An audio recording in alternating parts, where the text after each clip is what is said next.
Hello, my soccer universe. My name is Roland and this is Football Talk. Yes, this episode comes a little bit late, but here in Austria it's the beginning of the school year and this always hits like a wall of bricks on us. So many things suddenly to do on top of what you anyway have to do.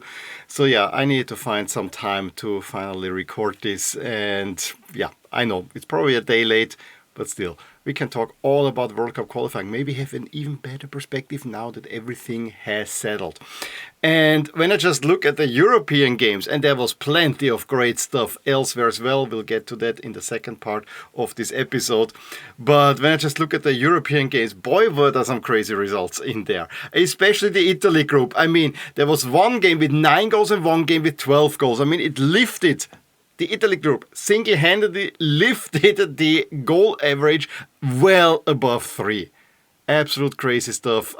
Games that were, at least the Italy game, was, if you're not an Italy fan, fun to watch. However, I also have to say, this is not my Italy. But it was even before that. I mean, Spain is better than everybody else. We can say that now, and yes, Turkey really played into the cards of Spain, but again, Spain scored early and then ran away with it, completely humiliated Turkey with a display that, yeah, I think this will live on for a long time, and I think everyone can say now Spain are the favorites to win the next World Cup. We have to see who else is out there, but Spain are the favorites to win the World Cup. There's one slightly negative note that I've observed so far, and that is I have the feeling that pretty much every group in Europe is more or less decided, bar one. And that's the one that will start a little journey through Europe. We'll go again group by group with. And that's Group A, where Germany, after losing to Slovakia, got the bounce back win against Northern Ireland in Cologne. Gnabry opened the scoring early on. However, Price in the 31st minute got already an equalizer, and it did not look good. Northern Ireland caused some troubles to Germany. However, just around the 60th minute or so, when the first subs came on, then Germany ratcheted up the pressure. And it was then a long ball that was actually not really picked up by the right guy. I think it was a long ball by Raum. And then Amiri can tap it into the empty net.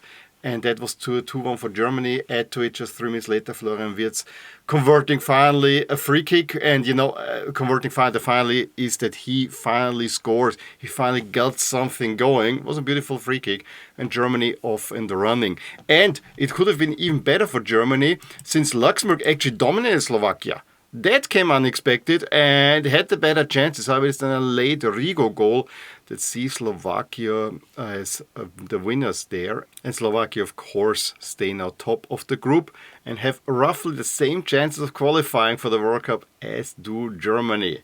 Interesting stuff. I've said it before, I really think that Group B might be the most interesting one, but now it even has a clear favorite. Because Kosovo, who just had been taken to the sword by Switzerland just a few days before, beat Sweden at home 2-0. Rekbecaj and Murici scoring already in the first half.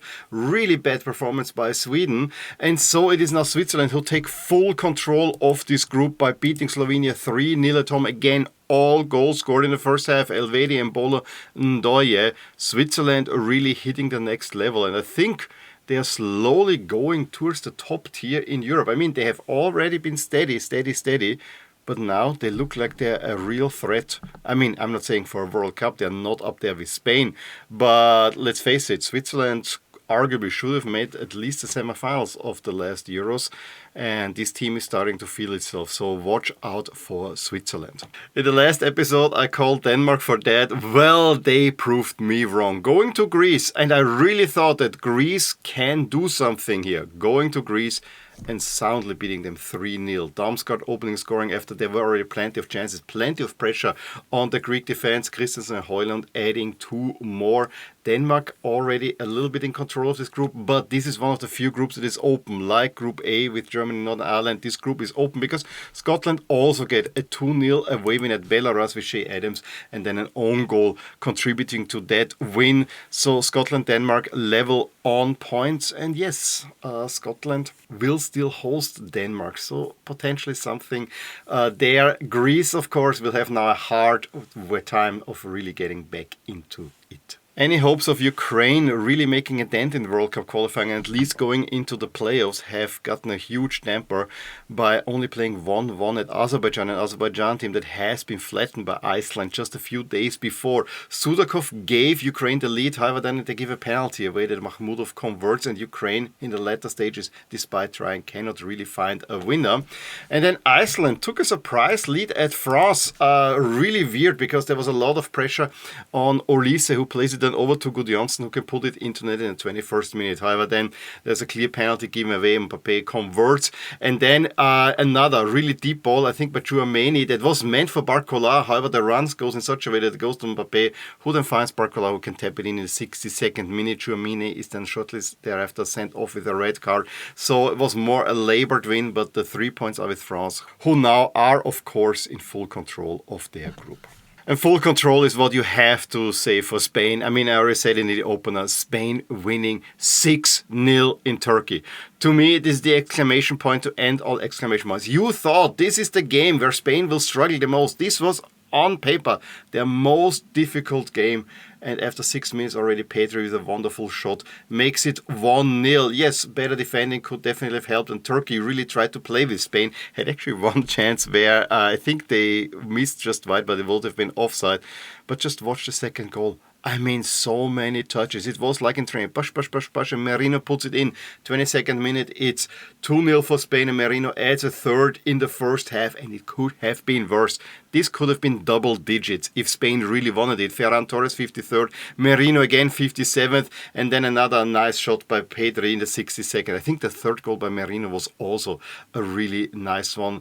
Yamal assisting both of these, and then they more or less shut it down in the 62nd minute. I mean, if Spain really wanted to do something for their goal difference, not that they need it, I mean, it's already 9-0, they could have done it and could have put the group already out of sight. Yes, it's only 2 games in out of 6, but I really don't see anyone challenging Spain. Georgia, who had been beaten by Turkey at home, manage a 3-0 win against Bulgaria. So Bulgaria is more or less out. It's between Turkey and Georgia, who will finish in second spot and go into the playoff. But yeah, what Spain is doing is bordering the ridiculous. Ireland's chances after this fight against Hungary took a huge hit. They were 2-0 down in Armenia before pull one back, but they lose to Armenia, a team that, again, has been beaten big by Portugal. And this is kind of a theme here, that if you have been beaten big, you actually get a little bit of a bounce back. And Portugal, again, not as convincing. They were 1-0 down in Hungary to Varga, but, Bernardo Silva gets an equalizer, then a penalty given away. Cristiano converts. Portugal in control of that match, more or less. But then, Varga gets the equalizer, and João Cancelo just a couple of minutes later secures the 3 points for Portugal. I really like the pictures made around that a couple of years ago. Soboslai was a kid in the walk-on, and he was standing at Cristiano Ronaldo, and now he actually went after the game to get a shirt for Cristiano and give Cristiano his shirt. So yeah, you could see that there was a little bit of a reverence from the Hungarians there, who played well, I think, in both games. However, they never should have relinquished the 3 points in Ireland. And yeah, the loss to Portugal at home also doesn't really boost their chances, but I guess Hungary is the second best team in that group. The Dutch also had it quite hard in Lithuania. I mean, at first you thought it's easy. It is 2 goals. They were 2-0 up with Memphis Depay and Timber scoring. 33rd minute. Game done and dusted, would you think? And on top of that, Memphis Depay is now the top or the leading goal scorer for the Netherlands, which to me is kind of indicative what a dearth of strikers the Netherlands have had in the last few years. Because all the previous top goal scorers, like Van Persie and so on, there were always other strikers that could fill in the gap as well. But Memphis Depay has been the lone striker for the Netherlands for quite a while. There's not really been someone picking it up. But yeah, congratulations to Memphis Depay, because, I mean, the list of top goal scorers of the Dutch is a really, really good one. And there's not even Marco van Basten, who I think was probably the best striker of them all, anywhere close to that one, because, of course, injuries didn't have as many matches. However, getting back to the game, Lithuania actually got themselves back into it with Ginetis and Girvainis. equalizing just before they have it. I really thought there's a major upset in the cards. However, Depay then in the 63rd minute makes it 3-2, and there would have been a real funny goal where, I think it was Marlon would have just walked into the net, but I think there was a foul in the build-up too. But yeah, Netherlands stay in control of this group. Yes, level on points with Poland, as Poland do get a huge win at home over Finland, which means second place seems like a guarantee. However, the Netherlands have a game less, superior goal difference. And yes, the Netherlands will still go to Poland. And given what they showed in the first game against Poland, I can see them winning that one. They are the better team. On the other side, it also has to be said that converting their chances has been letting the Netherlands down, and also some defensive frailties were there. Let's go to Group H, the Austria group. And if you just look at the standings, it's still Bosnia leading that one. However, Bosnia have suffered one loss, and that loss came against Austria in a home match. And I have to say, again, not a great game overall by Austria, but they at least brought the fight. First 15 minutes, Bosnia really put a lot of pressure on Austria, and I would say controlled the first half largely. However, the better chances then did fall to Austria, especially a big one by Lienhard after a nice long free kick where then the pass came in. It is cleared by the goalie to Lienhard, who just has to put it into the net there, not over the net. But, Bosnia were dangerous, but I think they didn't have the clear-cut chances either. What I really was annoyed is Austria got a free kick at the edge of the box, and it worked all fine. However, Sabitzer, instead of hitting the gap that the Austrians made up for him, hit it straight into the wall. I mean, this should have been a goal. However, he gets then his goal right after halftime. I think Austria had a chance before, but then it is a poorly cleared shot, I think by Gregoric, who worked hard but was not really effective. But it falls to Sabitzer, who just one-times it out of the air into the net of 1-0 Austria. In the 49th minute, a minute later, they're open on the back, and Dzeko makes it 1-1. And again, Lienhard did not look good. He should have marked Dzeko much closer, and then you don't concede this goal. So, being hit right back, you thought you had now taken the crowd out of the game. The crowd in Senegal was raucous. Really a great atmosphere there. And that goal brought them right back in. However, then Austria did have more of the game, and they get then the winning goal already through a Lime, I think around the 60th minute, where he makes a run, gets lost more or less in no man's land. The ball comes to Arnautovic, who had just come on. His shot is blocked through the legs of a Bosniak defender, where then the ball rolls to Lima, puts it into the net. 2-1 Austria, and he was not offside because number 4 of Bosnia put him onside. However, he was waving, it's offside, it's offside. No, it was not. Massive win for Austria, who probably with a little bit more clinical finishing could have made it 3-1, even though Bosnia really threw everything at them. There was also a red card for Wimmer very late on, but I actually thought they really defended it well. There were some scary moments. I mean, Alaba playing it back to Schlager with a very unconventional clearance as well. But overall, they saw it out and won that one, and that was a huge win. This was a win at your biggest opponent in qualifying, because Romania, despite having a 2-0 lead on Cyprus, only managed a 2-2 draw. So Romania have an uphill battle already, and Austria are still unbeaten. Never has an Austrian team started with 4 wins out of 4 games into World Cup qualifying. And yes, it was not glorious at all, but they're getting the wins and they're fighting hard for those. And I think I want to commend that instead of beating on the Austrian team. I did that against Cyprus because that was really bad. I really liked what they did here against Bosnia. They took on the fight and got it done. Took on the fight is probably also what describes Italy's absolute mad 5-4 win at Israel. And it started contentiously already in the 5th minute. An own goal already where Donnarumma seemingly fouled an Israeli, but the referee gives it the other way around. And that went to VAR. And I really don't get that one, why this was disallowed. Honestly, I was happy about it because, I'm an Italy fan. But then Italy scored the own goal. I mean, absolutely atrocious own goal by Locatelli in the 16th minute. You need to do a better clearance. But Israel deserved that lead. Italy then got back into it with Moise Kean scoring equalizer with Rotegi, getting the assist, and you thought that they slowly are getting the upper hand. However, a beautiful dribble in the second half by Solomon finds Perez, again completely forgotten in the box. What happened to Italian defending? Re-established the lead for Israel. Then Moise Kean with a really great shot equalizes 2 minutes later, and then Matteo Politano 58 minutes seemingly settles the tie. Then a few changes. Italy again controlling the game as good as they could, and when Raspadori came on, he's assisted by Fratesi just 2 minutes later, and it's 4 to Italy. An Italy team should see this out. No, Bastoni decides to produce another own goal. I mean, Italian defending 2 own goals and no marking whatsoever. And then you're caught out by a really good free kick variant where a long ball then comes to Jezekli, finds Perez, 4-4 in the 89th minute. Cannot be. This is something that is the ultimate sin in Italy. And it's a game that you desperately needed to win, and maybe even with 4-2 you were hoping to make something up for a goal difference and maybe even have a shot to catch Norway with a win in the last game. However, we'll talk about that in a second. But at least you get the win, because a Tonali shot is also completely forgotten by the Israeli defense, who was as bad as the Italian one. It's a mad game. If you're neutral, probably total fun to watch this one.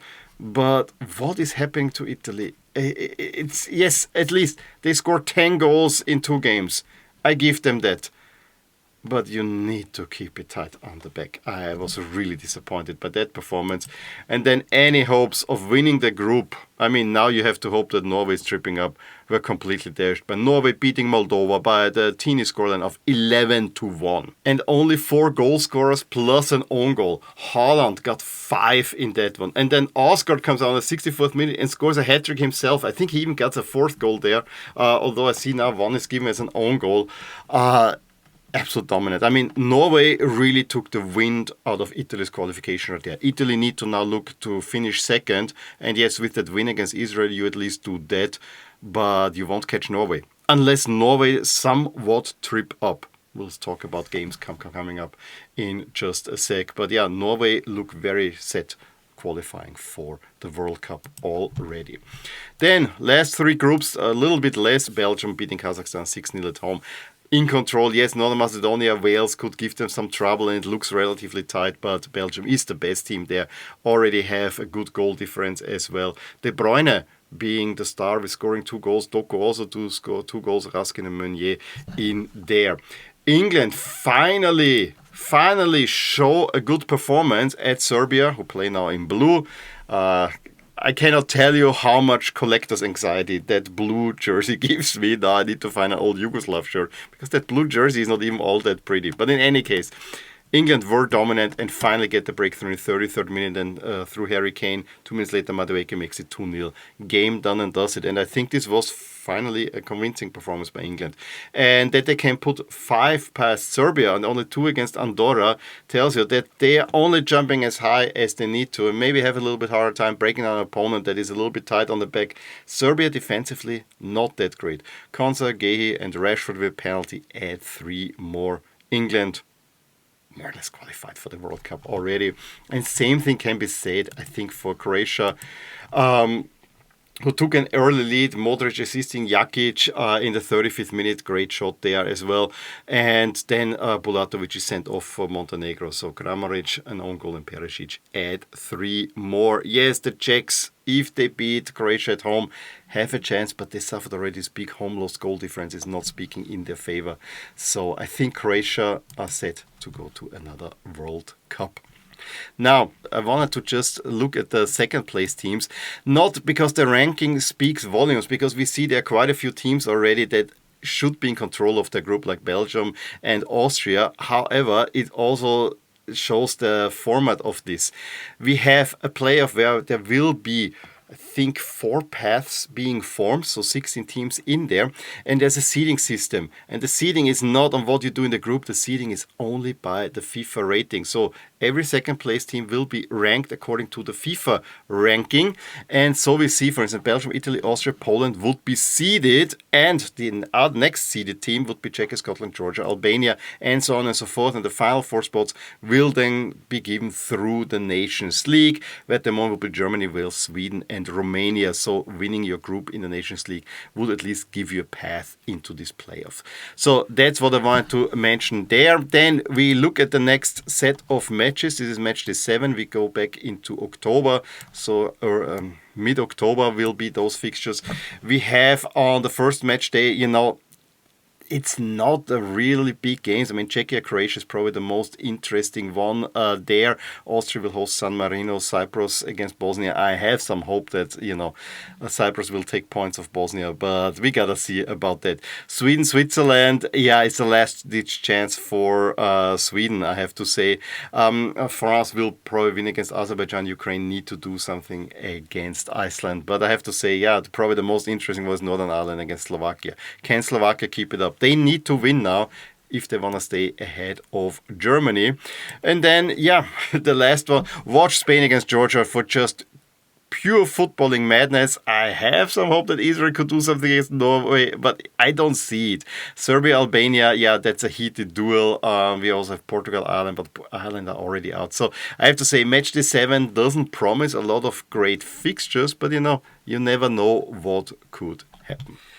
Well, after this lengthy European portion, let's look also across the world, where especially in Africa we had plenty of outstanding and crazy results. Most groups also pretty much decided, well, it's not a surprise with only 2 matches to go in each of these groups, but it's not always the favorites that are going through. And we'll talk about that in some detail, I would say. But I want to start actually in South America, where this lengthy league phase that started already in 23, I want to say, so 2 years ago, came to a close. We knew the 6 qualified teams already, so it was all down to the final playoff spot, the playoff for the intercontinental playoff, where the South American team most likely will be seeded, so go straight into the final for a final spot. So quite a comfy position. It was between Venezuela and Bolivia. Bolivia took on in El Alto, so this is above La Paz. This is even higher than high. They took on Brazil, reeling Brazil side that have already qualified. There was maybe a little bit changing around from Carlo Ancelotti. Regardless to say, it is not easy to play at that high altitude, and Bolivia did get the win thanks to a Miguelito penalty just before the halftime whistle. So it needed Venezuela to win in their derby, if you would like, against Colombia, and early on it looked actually good. They took an early lead through Segovia, then Mina did equalize in the 10th minute. However, 2 minutes later, Martinez actually gives Venezuela the lead again. However, Suarez, just before the halftime, gets the equalizer, and then probably you've heard that Bolivia is in the lead, so pressure is on, and Venezuela folded. Absolutely folded. This was a team that looked really set on qualifying for a long period of time, even to the extent that I bought a Venezuela jersey. I mean, when it popped up, I almost bought a Bolivia jersey. It's the only team that's missing in my collection, and it just got sold under my nose, and I'm really annoyed about it.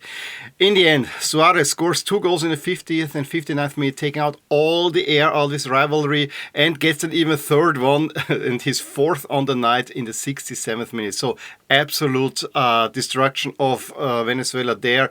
Rondon pulls one back in the 76th minute, but it was 3-5. You needed 3 more goals, of course. It all gets lost, and Cordoba in the 78th minute takes out the air. And Venezuela are not going to the World Cup. Bolivia have the chance. As I said, in the Intercontinental Playoff to qualify for the World Cup. And I think after 1930 and 1994, this would be the 3rd time qualifying, as far as I know. Let's move over to the CONCACAF region, where, before we talk about the results that were happening there, let's talk about the host nations, who are both, the major host nations. Canada is actually doing well, but both the United States and Mexico are not having great times. They both took on Japan and South Korea. South Korea beat the United States, then the United States beat a B team of Japan.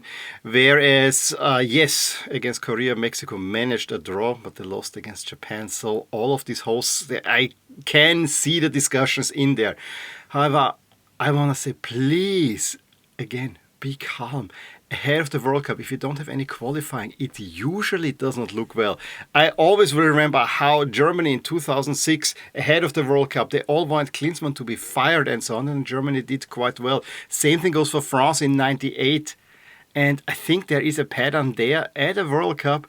everything will most likely be different. And also the motivation. I mean, will you really get up for a friendly?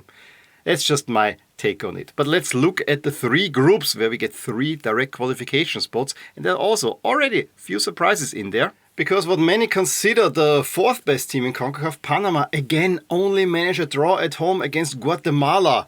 They had even to come back from a goal down. I mean, the goals came very quick, 35th, 37th minute. But Panama again failed to win after the opening draw in Suriname. A Suriname team that got the win over El Salvador away from home, a 2-1 away win, and are currently a little bit in control of this group. Yes, Panama is still higher rated than all the other teams, and you would think that they can get a run together, but I think we can already eye a little bit that potentially a Suriname team could qualify for the World Cup, which I think would be a major, major surprise.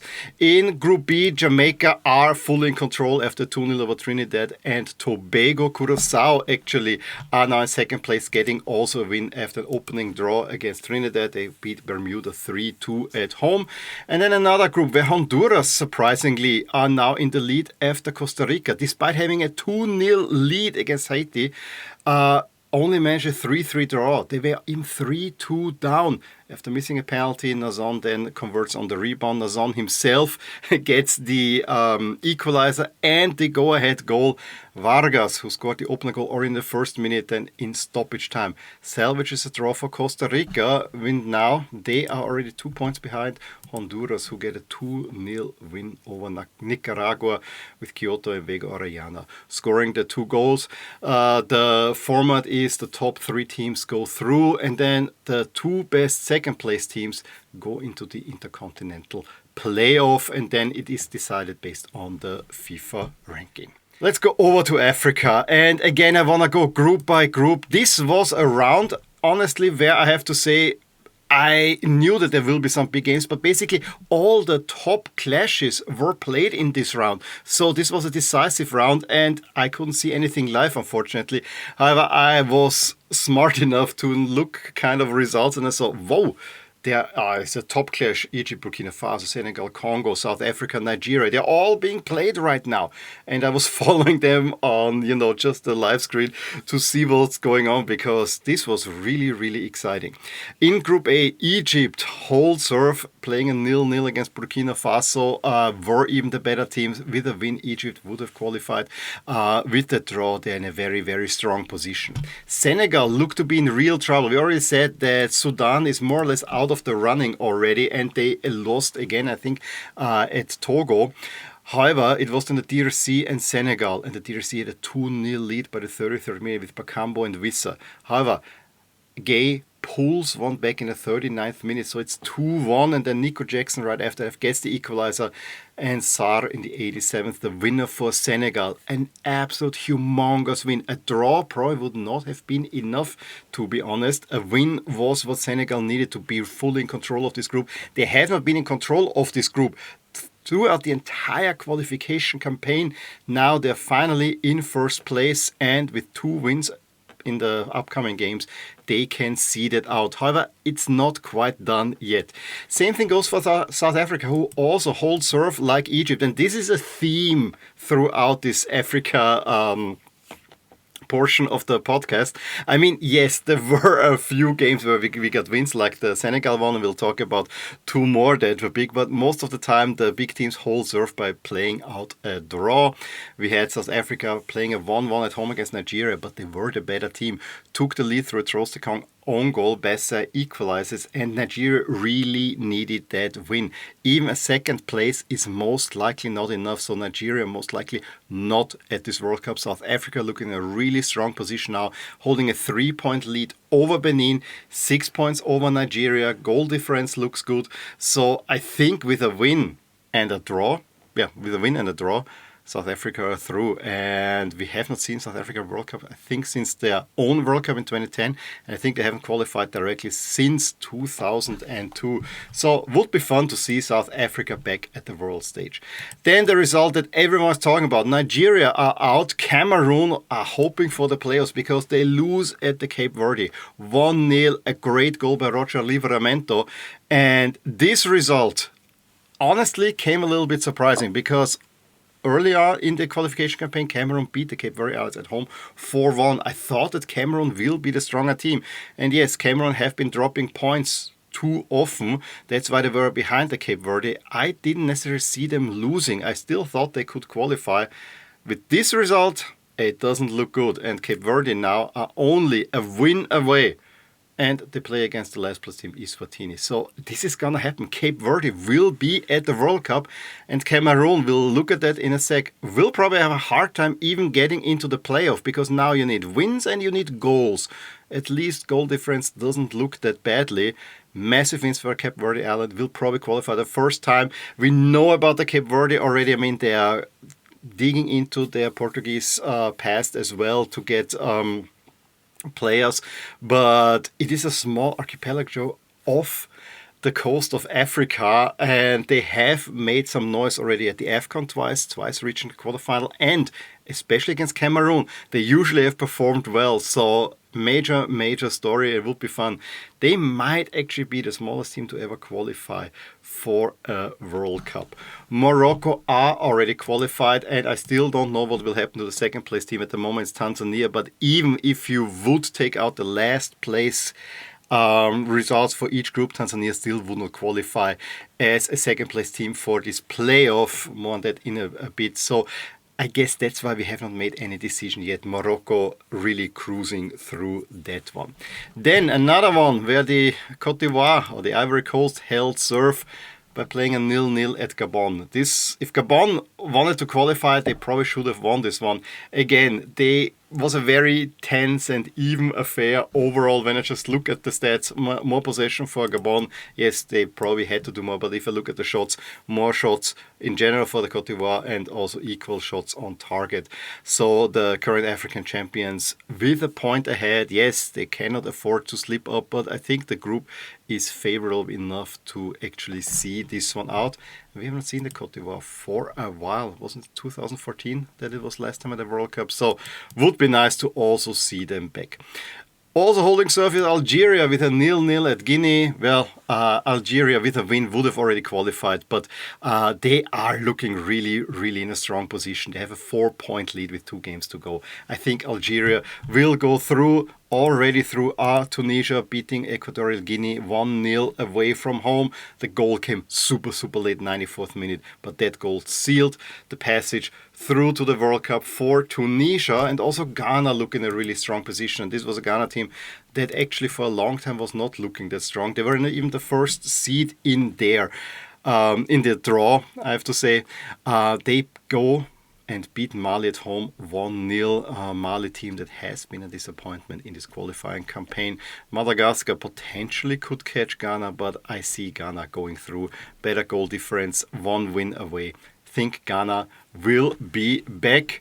Surprise qualifiers last time around. This time I think it's probably not that much of a surprise anymore. As I said, the second place teams still have a chance, but only the 4 best second place teams will go into a playoff to decide the only contender for Africa in the intercontinental playoff. So this will be a rather tense affair. At the moment, Gabon, Madagascar, the DRC and Burkina Faso are in there. You see Cameroon just outside behind Burkina Faso. So it is necessary for Cameroon, if they want to get in, to pick up points. I would actually favor them if they would make it in there to go through. But on the other side, the DRC is also a team that could go through. And then, Madagascar has been an outsider that has been making some noise. And Gabon, Pierre-Emerick Aubameyang, maybe. So watch that space. This will go down to the wire. As I said, Tanzania, there's been no adjustment so far, but I don't see Tanzania, even if they adjust a little bit, going in there. So it's probably good that they have not announced anything. I want to finish actually in Asia, where we had not had any games except for the Japan-Korea friendly games. But here is the draw for the second round. It was again by the FIFA ranking the seeding in the pots. And so Qatar and the United Arab Emirates are again meeting. They already met in the group stage. I find this a little bit blah. But I have to say, when I look at this draw, it looks really set up for Qatar and especially Saudi Arabia to qualify. Top teams goes through the World Cup. Second place teams make a one-legged playoff, again going to the intercontinental playoff, where we know Bolivia is in there, we know that New Caledonia are in there, so we have to see who will come in from Asia. We don't know yet from CONCACAF, they will have 2. We know that Bolivia is in there as well, and we'll see who will come in from Africa. No team from Europe will go into the intercontinental playoff. They have their own playoff system. The matches for this 4th round in Asian qualifying, they have a total of 5 rounds. It's absolutely mad what they're doing. They will all be played in the top seeds countries. So Qatar and Saudi Arabia are hosting this. That's why I really think it's set up for them. And it will be played in the next international break, with then the 2-legged playoff to go into the continental playoff being played in the November window. Well, this ends this big travel throughout the world. We started in Europe. I'm from Europe, so I mean, definitely there will be the focus on. I wish I could see more of African qualifying. This has been really exciting, this format. I'm happy that African teams are getting more places, so we'll see more of Africa there, and with the Cape Verde Islands, I mean, that's a pretty big surprise there. Now I turn it over to you. What did you think? I mean, we had so many crazy results in there, but again, I said it at the beginning, it all seems like most qualifying groups have a clear favorite. So I would like to ask you, what was your standout result from this qualifying round? Who do you think should be considered the favorites for the next World Cup? We know pretty much who is going to be there. If you're Austrian, I would like to see, do you think Austria will qualify? It looks really, the doors are wide open. I mean, I think in general, I think we can say the door is wide open for many teams to walk into the World Cup. They just have to get it over the line.